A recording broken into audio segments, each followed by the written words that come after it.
Hello, I want to welcome you to our Bible study. We've been studying out Hebrews for a number of weeks at Lilac Road, and so this morning we are continuing on the Hebrews 11th chapter. As we've been going through Hebrews, we notice there's major divisions in this book, major subject matters. The first one dealt with the superiority of Christ as God's spokesman, superior to the angels, superior to Moses, and so therefore he's at the right hand of God. The second was that Jesus is the superior high priest, that he's a high priest that did not have to offer sacrifices for himself, but also he's a high priest that lives forever, unlike the Levitical priesthood, where the high priest had to, before he could enter most holy place, had to offer sacrifices for his own sin, but also he would die. He'd be replaced by another man, so Jesus is the superior high priest. Then the third thing was we have a superior covenant. We have the covenant of Christ that can give the forgiveness of sins, something that the old covenant, the law of Moses, could not do.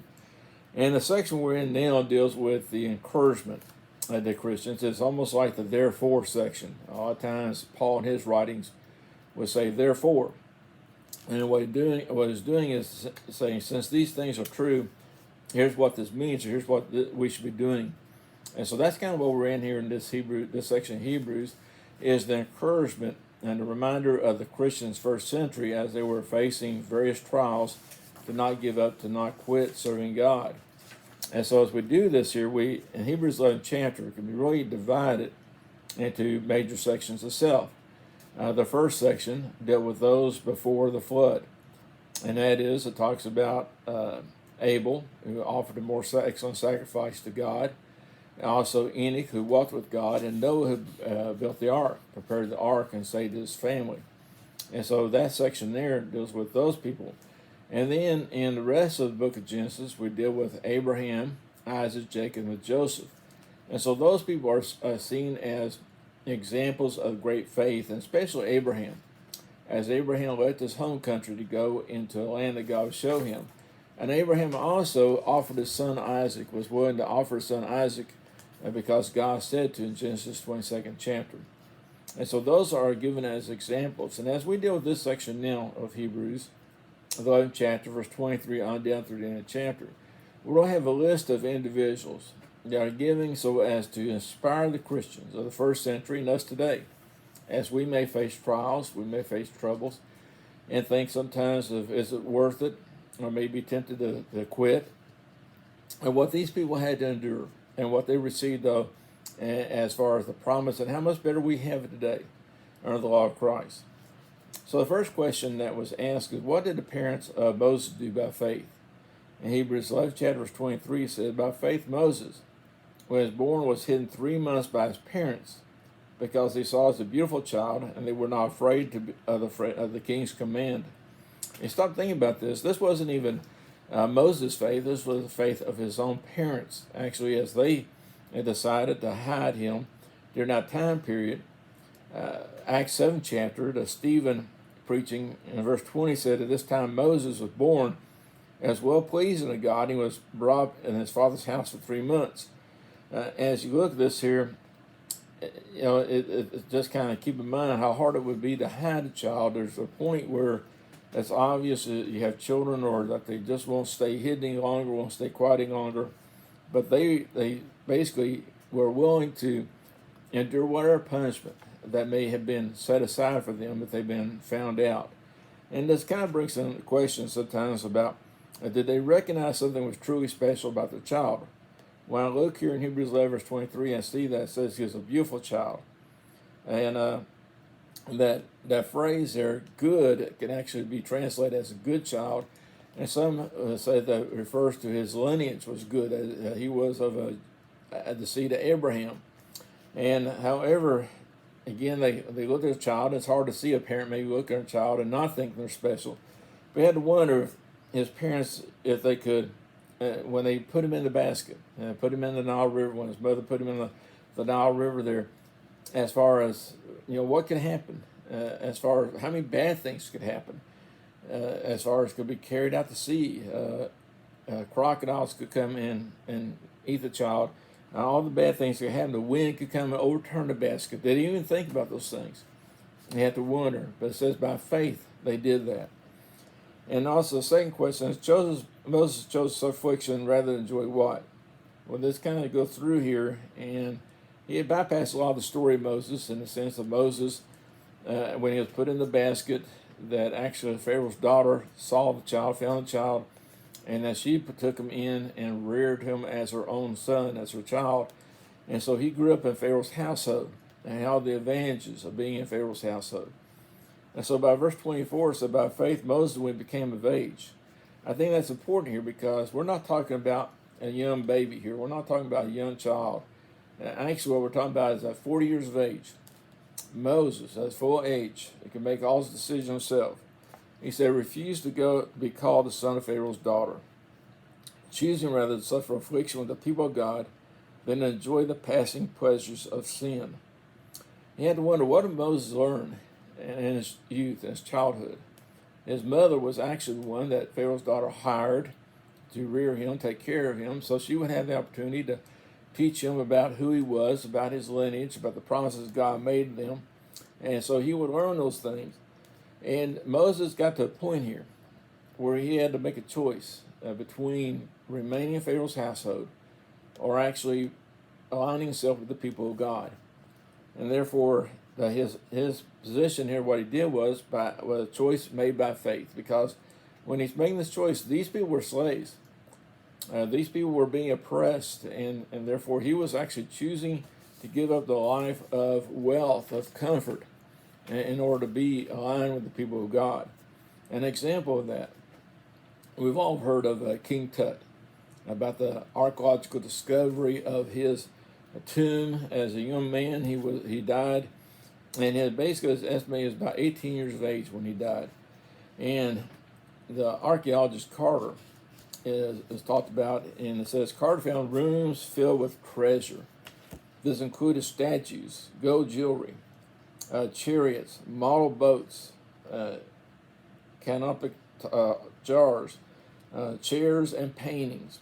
It was an amazing discovery and one of the most important made in the history of archaeology. There was a gold mask, 2 gold coffins. And so we think about all the wealth that this one young king had. And that was just, for burial. And so what we look at, King Tut lives in memory because of great wealth, but Moses lives in memory because of his great faith. And Moses forsook Egypt, and not fearing the king. And so the question, Moses forsook Egypt, not fearing the king, as though seeing whom. Verse 26 in Hebrews 11 says, esteeming the reproach of Christ greater riches than the treasures in Egypt, for he looked to reward. The 20th century translation, it reads a little different. It says, for he counted the reproaches that are heaped upon the Christ of greater the value than treasures of Egypt. And I believe that kind of gets more to the point, and that is, Moses saw the future reward of being a servant of God as of greater value than the temporary pleasures and rewards he had in Pharaoh's household. And so for he was willing to give up those temporary pleasures in order to receive the greater reward, looking forward to the future. And so what the Hebrew writer is doing here is connecting Moses' faith and his willingness to endure hardship, to give up things, the pleasures of his life, with that of Christians in the first century, Jewish Christians in particular, that were having to give up things in order to remain faithful to Christ. And so you're following the footsteps of Moses. You're having the faith that Moses had, is what is the great example he gives to us. And so the same thing today. And we may sometimes wonder about what we're giving up, about maybe the social interaction given up, or maybe wealth, or maybe other things that you're giving up. But again, it's a choice we make. And a choice based on what we're going to receive now versus what we'll receive in the future, the eternal reward. In verse 27, it goes on to say, by faith he forsook Egypt, not fearing the wrath of the king, for he endured as seeing him who is invisible. And this goes all the way back to the first part of this chapter. And that is that we believe in an invisible God. And that our faith is talking about things not seen, not yet seen. And so here we're looking at God and to Christ, especially Christ, as far as Moses lived many years before Christ ever came to earth. And there's other acts of faith by Moses mentioned here in verse 28. And by faith he kept the Passover. And we go on back to the book of Exodus. We understand that when God had the 10th plague upon the Egyptians, said to be the death of the firstborn, and that the instructions given for the Israelites to take the blood of the lamb, put on the doorposts and on the sides of the door, and the lintel, and basically it talks about the fact that God passed over them and killed the firstborn in Egypt. First time that ever happened, the only time that ever happened. But Moses observed it, kept that Passover. And then it goes on and says that in verse 29, by faith they passed through the Red Sea as by dry ground, whereas the Egyptians tempted to do so were drowned. And so this is the physical deliverance. Where the first one, it was a spiritual deliverance of Israel, and this one here is more of a physical deliverance of Israel. As again, you go back and read through Exodus, and we understand that the children of Israel passed through the Red Sea, and then when the Egyptian army tried to fall after them, then the waters came in and drowned them. And so it said that was by faith. Next question says, what works were involved in the faith by which the walls of Jericho fell? Well, this goes on, I also talk about the book of Joshua. And so verse 30 here in Hebrews 11 said, by faith the walls of Jericho fell down after they were encircled for 7 days. And when you read back through that account, in Joshua 6th chapter, and I'll just read through here verses 3 through verse 5 here, I think it is. But the instruction given to Joshua, it says, you shall march around the city, all you men of war. You shall go all around the city once. Thus you shall do 6 days. And 7 priests shall bear 7 trumpets of ram's horns before the ark. But the 7th day shall march around the city 7 times, and the priests shall blow the trumpets. It shall come to pass, when they make a strong blast of the ram's horn, and when you hear the sound of the trumpet, that all the people shall shout with a great shout. Then the wall of the city will fall down flat, and the people shall go up, every man straight before him. Now again, these are instructions that, from a military point of view, really don't make any sense. But yet, that's what God said, and that's what the children of Israel did. That's what Joshua observed. And so it's by faith those walls came down. That God promised it. They obeyed what God said, and the walls came down. But also connected to that is Rahab. And so the next question is, by what did Rahab do by faith? Well, this goes back to the 2nd chapter of Joshua, whenever the children of Israel sent some spies to Jericho to kind of see what was going on. And so verse 31 said, by faith the harlot Rahab did not perish with those who did not believe, when she had received the spies with peace. If you go back to read that Joshua 2nd chapter, I think it's noteworthy that she could tell the spies what they knew. The people of Jericho, they were afraid because they had heard of the parting of the Jordan River. They had heard about what all had happened in Egypt. And so they had knowledge as far as what was going on with this group of people. And so she made a decision based upon what she knew. And so when you go back to Joshua 2, verse 6, which what this is referring to, it said, but she had brought them up to the roof and hid them with the stalks of flax which she had laid in order on the roof. So she actually hid the spies instead of turning them in when the people of the city were looking for them. And then you go on to Joshua 6th chapter. Now they gave her instructions when they left her house, or left her place, that she should stay inside and put a cord outside her window. And if she did that, then when they came to Jericho, the children of Israel would spare her and her family. And so verse 22, Joshua 6th chapter, it said, but Joshua said to 2 men who had spied out the country, go into the harlot's house, and from there bring out the woman all that she has, as you swore to her. She made a decision based on faith. She chose God's people above her own city. And so her great faith here is rewarded. And so we need to remember that faith. And then we have 3 groups of heroes I actually mentioned. In verse 32 to 34, we have military heroes who won victories, were delivered from serious danger in their lives. And then in verse 35 to 38, we have suffering heroes. Those had to endure trials and temptations and persecution. And then we have kind of the last part of this chapter, verse 39 to 40, kind of a concluding statement which binds all of them together as far as people of faith.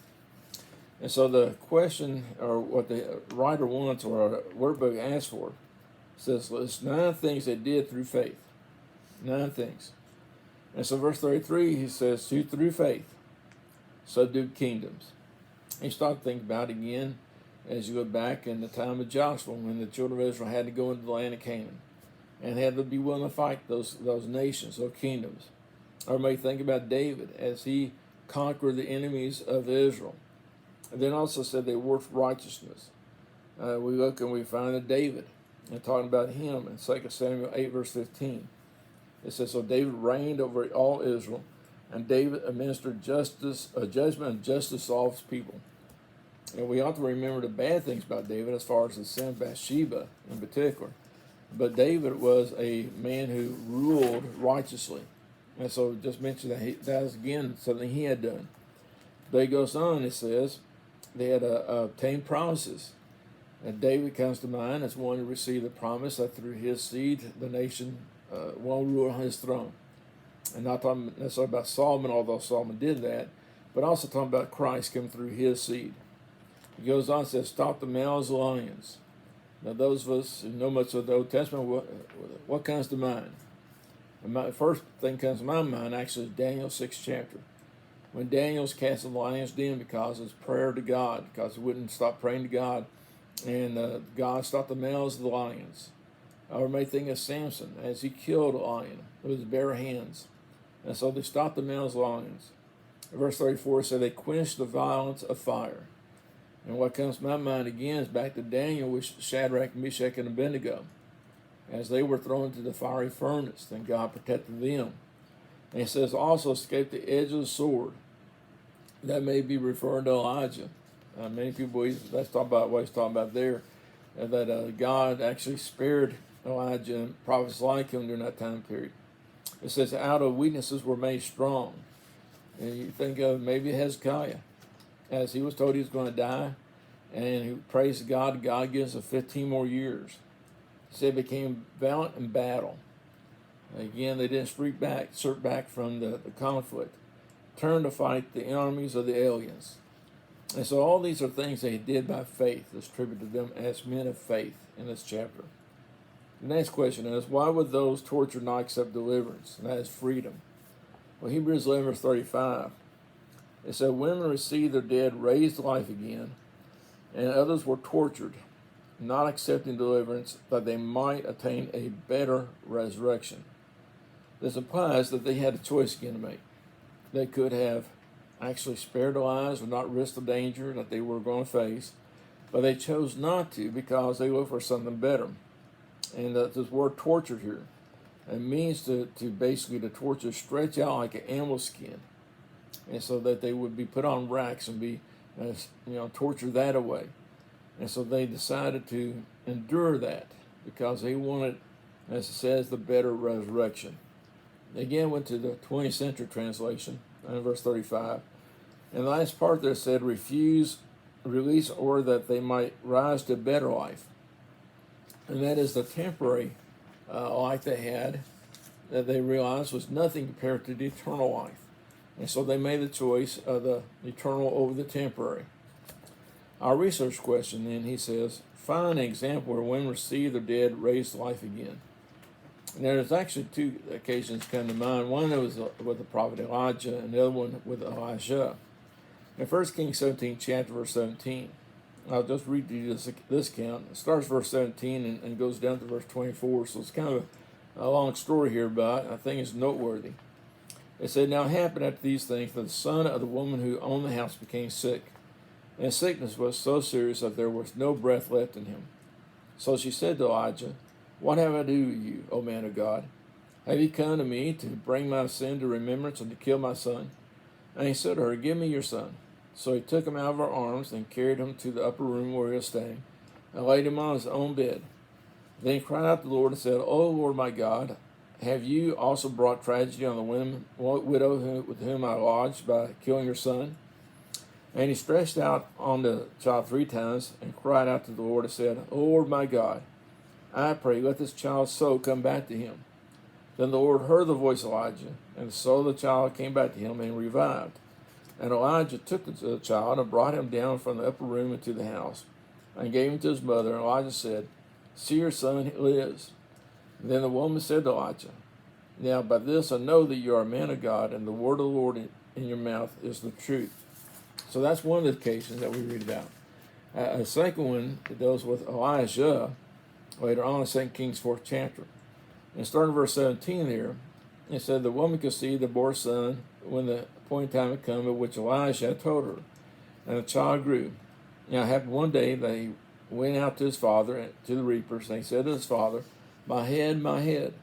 So he said to the servant, carry him to his mother. We skip on down to verse 32. When they take the child to his mother, and she sees how bad things are, she goes out to the prophet Elisha. And so verse 32 said, when Elisha came to the house, there was the child lying dead on his bed. He went in, therefore, shut the door behind the two of them, and prayed to the Lord. And he went up and lay on the child, and put his mouth on his mouth, his eyes on his eyes, and his hands on his hands. And he stretches himself out on the child, and the flesh of the child became warm. He turned and walked back and forth in the house, and again went up and stretched himself out on him. Then the child sneezed 7 times, and the child opened his eyes. Then he called Gehazi and said, call the Shunammite woman. So he called her, and when she came to him, he said, pick up your son. And so those are 2 occasions where women receive back their dead. And maybe there's other occasions that the Hebrew writer is referring to. But those are 2 occasions we know of in the Bible. Then verse chapter 11, Hebrews verse 36. And it's all about the suffering of the faithful. And it says, still others had trial of mockings and scourgings, yes, of chains and imprisonment. They were stoned, they were sawn into, were tempted, were slain with a sword. They wandered about in sheepskins and goatskins, being destitute, afflicted, tormented. And some of the people we often think about the ones that were delivered, like Meshach, Shadrach, and Abednego, where God delivered them out of the fiery furnace. But what about those who weren't delivered? What about Isaiah, the prophet Isaiah? Supposedly he was sawn in two with a wood sword, with a wood saw. What about Jeremiah, as he suffered all the trials and the punishment during the last days of Judah? And then you think about Zechariah. Again, supposedly he was stoned to death. In the New Testament, we may think about Stephen, and he was killed in Acts 7th chapter. And so we think about those people that all acted in faith. Again, these are given to us as examples to encourage us to not get down, to not quit, but to keep our mind upon the eternal reward. And so what was not worthy of these great characters? Okay, verse 38, Hebrews 11th chapter, says, of whom the world was not worthy. And the world there, some of this was actually the Jews that did not have faith. And that says that, as you look at this here, the world rejected them. The world despised them. The world persecuted them. And somebody says that they were not. The world was not worthy of these men. These people were too good, actually, for the world. And so what does that tell the readers of the Hebrews in Hebrews 11? That if you're different in the world, if the world rejects you, despises you, hates you, because of your faith in God, this puts you in a pretty elite class of people. The people who are willing to suffer for the cause of Christ are in an elite group of people here. I'm reminded that one of our friends sometimes kind of mentions about people from Kentucky. He says that we have to remember our ancestors went to the Alamo and they died there and fighting for Texas. And I always kind of, for some reason, inspire me to think about the fact of, again, one's lineage or what others in other generations have done. And you ask yourself, what have I done? What have I endured here yet? And then the next question, what did these obtain through faith? Verse 39. And all these have obtained a good testimony through faith. Earlier, it says that God was not ashamed to be called their God. Now here it says they received a good testimony of their faith. Abraham did not receive the city, the heavenly city that Hebrew 11 chapter talks about. He didn't receive the land of Canaan, but he received a good testimony. And so those are faithful. Those are faithful of God. We'll have to wait until the second coming of Christ to actually receive the promise. But again, we can have that good testimony. The next question is, what has God provided for us? Well, verse 40 says, God having provided something better for us, that they should not be made perfect apart from us. And that is, what is provides better? Well, that's what the whole thing here in Hebrews is about, isn't it? And that is to provide the better spokesman in Christ. He's provided a better high priest in Jesus and Christ. He's provided for us the better covenant. And so we have all these greater things today. And as you look at this, that those in times past did not receive these things, but we have. And so we have the greater promises. We live in a greater time. And so these are some things out of this Hebrews 11 chapter. Hope this maybe helped you as you're studying it. And Hebrews sometimes can be kind of a difficult book, but it's worthy of our time and effort to understand it better. If I can help you in your studies, why don't you let me know? You can contact me, and I'll be glad to either stay with you in the way I can. And so I'd like to be able to do that. If you can kind of be with us at the Lilac Road Church of Christ, you're welcome there. Our building's located at 1687 Lilac Road, Wichita, Kentucky. Sunday mornings, 9:30 we have Bible class, 10:25 worship, 5 p.m. on Sundays we have worship, and on Wednesday nights at 7 p.m. we have Bible class again. Feel free to share this and hit the like button, and let me know anything I can do to help you in your study of the Word of God. Thank you.